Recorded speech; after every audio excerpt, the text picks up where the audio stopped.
बिस्मिल्लाहिर्रहमानिर्रहीम। अस्सलामु अलैकुम। अजमेर का एक हिंदू पंडित हर रोज़ दूध लेकर अपने बुतों के पास जाता था और सारा दूध उन्हें चढ़ावे के तौर पर बड़े बुत के कदमों में उंडेल आता। एक दिन उस हिंदू पंडित की बेटी कहती है कि बाबा, आप हर रोज़ दूध कहाँ लेकर जाते हो? हिंदू पंडित जवाब देता है कि बेटी, दूध अपने खुदा के चरणों में चढ़ा के आता हूँ। पंडित की बेटी कहती है कि बाबा जान, क्या देवता भी दूध पीते हैं? पंडित ने जवाब दिया, नहीं बेटी, ये दूध पीते नहीं है, मैं उनके चरणों में दूध चढ़ाकर आ जाता हूँ। बेटी कहती है कि बाबा जान, अगर वो दूध पीते नहीं है तो आप हर रोज़ दूध लेकर वहाँ क्यों जाते हैं? पंडित कहता है कि बेटी, ऐसी बेहुदा बातें नहीं करते, तुम इतना जान लो कि देवता दूध नहीं पीते। इस पर लड़की ने कहा कि बाबा, कल मैं दूध लेकर जाऊंगी और हर सूरत में अपने खुदा को पिलाकर ही आऊंगी। पंडित ने कहा, बेटी, ऐसी बातें नहीं करते। लड़की के बार बार जिद करने पर पंडित कहता है कि ठीक है, जैसे तुम्हारा दिल करता है वैसे ही कर लेना, बस ख्याल रखना कि जब मंदिर में कोई ना हो तब जाना। दूसरे दिन लड़की दूध का प्याला लेकर मंदिर जाती है और मंदिर के सबसे बड़े बुत के सामने खड़ी होकर कहती है, अगर तू खुदा है तो दूध पी ले। बुत तो आखिर बुत ही था, वो हिला भी नहीं। लड़की गुस्से से बोली, अगर तू मेरा खुदा है और मेरी आवाज़ को सुनता है तो ये दूध का प्याला पकड़ और दूध को पी ले। वो बार बार जिद करती है और आखिरकार लड़के गुस्से से बुत के चरणों में अपना सर दे मारती है।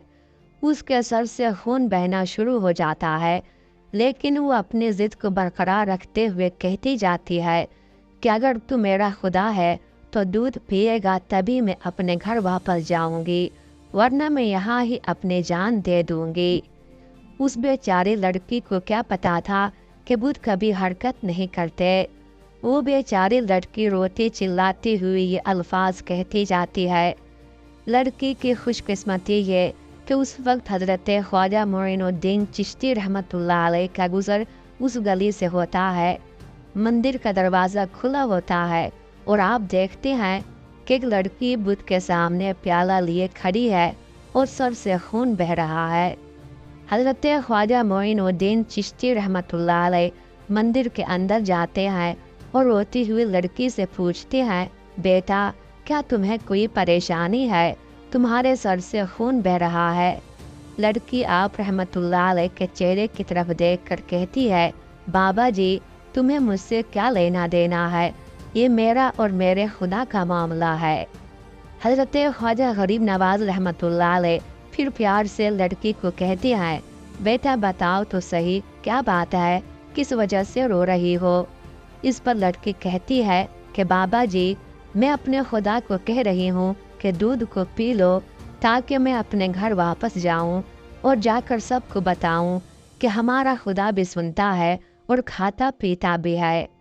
हज़रत ख्वाजा मोइनुद्दीन चिश्ती रहमतुल्लाह अलैह फरमाते हैं कि बेटा, बुत कभी हरकत नहीं करते, आप ये ज़िद क्यों कर रही हैं? लड़की ने जवाब दिया, बाबा जी, मैंने अपने खुदा को दूध पिला कर ही जाना है, अगर इसने दूध न पिया तो मैं अपनी जान दे दूंगी। हज़रत ख्वाजा मोइनुद्दीन चिश्ती रहमतुल्लाह अलैह जब लड़की में ये जुनून देखते हैं तो बुत के पास जाकर बुत का कान पकड़कर कहते हैं, तू दूध क्यों नहीं पीता? इस लड़की को क्यों कितना रुला रहा है? देखता नहीं कि इस लड़की के सर से खून भी बह रहा है। बस आपका हाथ लगते ही बुत में हरकत पैदा हो जाती है।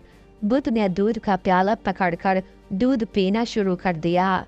जब बुत दूध पी लेता है तो बच्ची बहुत खुश होती है और कहती है कि मेरी कसम पूरी हो गई है, अब मैं अपने घर जा सकती हूँ। लड़की जब अपने गांव में जाती है तो गांव वाले लड़की की हालत देखकर पंडित से कहते हैं कि तेरी बच्ची ने आज तेरी इज्जत को मिट्टी में मिला दिया है, इसके सर और कपड़ों पर खून लगा है, ऐसा महसूस हो रहा है کہ کسی نے تیری بچی کے ساتھ بدکاری کی ہے۔ سب گاؤں والے جمع ہو جاتے ہیں اور کہتے ہیں بتا تیرے ساتھ کیا ہوا ہے، کس نے تیری حالت ایسی کی ہے۔ لڑکی نے مسکراتے ہوئے جواب دیا کہ میرے ساتھ کچھ بھی نہیں ہوا، نہ ہی میری عزت پر کسی نے ہاتھ ڈالا ہے، میں تو اپنے خدا کو دودھ پلا کر آ رہی ہوں۔ گاؤں والے کہتے ہیں کہ پنڈت کی بیٹی کا دماغ خراب ہو گیا ہے، یہ لڑکی پاگلوں والی باتیں کر رہی ہے۔ لڑکی نے جواب دیا کہ اگر آپ کو یقین نہیں آتا تو میرے ساتھ چلیں، میں آپ کے سامنے دیوتا کو دودھ پلا کر دکھا دوں گی۔ اگلی صبح سارے گاؤں کے لوگ یہ ماجرا دیکھنے کے لیے مندر پہنچ جاتے ہیں۔ پنڈت اور اس کی بیٹی بھی دودھ لے کر جاتے ہیں۔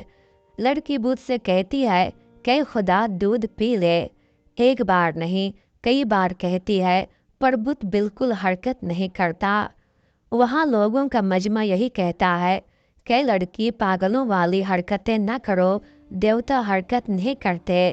لڑکی کہتی ہے کہ میرے خدا تجھے میری عزت کی قسم ہے، دودھ پی لے، پر بت کو کوئی اثر نہیں ہوتا۔ لڑکی بت کو کہتی ہے کہ دودھ پیتا ہے کہ میں کل والے بزرگ کو بلا کر لاؤں۔ لڑکی کے منہ سے یہ الفاظ نکلتے ہی بت دودھ کا پیالہ اٹھاتا ہے اور پورا پی جاتا ہے۔ وہاں سب لوگ یہ ماجرا دیکھ کر حیران ہوتے ہوئے کہتے ہیں کہ بیٹا وہ کل والا بزرگ کون ہے جس کا تم نام لے رہی ہو؟ لڑکی جواب دیتی ہے کہ میں اس کا نام اور پتہ تو نہیں جانتی، لیکن بس اتنا پتہ ہے کہ وہ ادھر کو گیا تھا۔ اب سب گاؤں والے حضرت خواجہ معین الدین چشتی رحمۃ اللہ علیہ کی تلاش میں نکل پڑتے ہیں۔ ایک درخت کے نیچے حضرت خواجہ معین الدین چشتی رحمۃ اللہ علیہ کو عبادت میں مشغول دیکھ کر وہ لڑکی کہتی ہے یہی وہ بابا جی ہیں جن کے نام پر بت نے دودھ پی لیا ہے۔ سب آپ رحمۃ اللہ علیہ کے قدموں میں گر پڑتے ہیں اور کہنے لگتے ہیں کہ بابا جی وہ کون سا جادو ہے جس کے ذریعے سے پتھر بھی دودھ پینے لگتے ہیں؟ آپ رحمۃ اللہ علیہ نے فرمایا کہ وہ کوئی جادو نہیں ہے جس کے ذریعے سے بت نے دودھ پی لیا، وہ تو سب میرے رب کا فضل و کرم ہے۔ لوگ کہتے ہیں بابا جی آپ کا رب کون ہے؟ آپ رحمۃ اللہ علیہ جواب دیتے ہیں کہ میرا رب سب کو زندگی اور موت عطا کرنے والا ہے، جس کی مرضی کے بغیر پتہ بھی حرکت نہیں کر سکتا، وہی زمین و آسمان کا مالک ہے، وہی رزق عطا کرنے والا ہے۔ سب لوگ حضرت خواجہ معین الدین چشتی رحمۃ اللہ علیہ کو بڑے ادب کے ساتھ پوچھتے ہیں آپ کون ہیں اور آپ کا مذہب کیا ہے؟ آپ رحمۃ اللہ علیہ نے جواب دیا کہ میرا مذہب اسلام ہے، میرے نانا کا نام حضرت محمد مصطفیٰ صلی اللہ علیہ وآلہ وسلم ہے۔ حضرت خواجہ معین الدین چشتی رحمۃ اللہ علیہ کا یہ کہنا ہی تھا کہ اس لڑکی کا باپ آپ رحمۃ اللہ علیہ کے قدموں میں گر کر کہنے لگا بابا آپ ہمارے بت کو دودھ پلانے آئے ہو، یہ ہم سب کو رسول اکرم صلی اللہ علیہ وآلہ وسلم کا امتی بنانے کے لیے۔ اس کے بعد سب بستی کے لوگ آپ کے قدموں میں گر پڑے اور کلمہ پڑھ کر مسلمان ہو گئے۔